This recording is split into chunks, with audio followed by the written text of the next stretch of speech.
Samantala, malinis pa rin ang record ng Region 6 o Western Visayas basketball team sa elimination round ng palarong pambansa.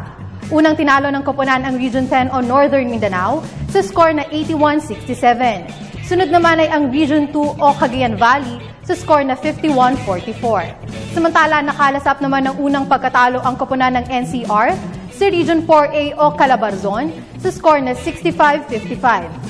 Ngunit nagawa naman itong makabawi ng talunin ang Region 9 o Zamboanga Peninsula sa score na 65-63. Katulad ng Region 6 ay may dalawa na ring panalo ang Region 3 o Central Luzon, Region 4A o Calabarzon at Region 5 o Bicol Region. Habang ang Central Visayas naman o Region 7 ay may 3 ng panalo. Matatandaan na noong nakaraang taon ay ang Region 10 o Northern Mindanao ang nagkampiyon sa basketball. At yan po ang mga pinakahuling kaganapan sa Palarong Pambansa 2014. Ako po si Hazel Ansalubon para sa Good Morning Boss. Balik sa inyo, Diane and Jules. Maraming salamat, Sir Hazel Ansalubon.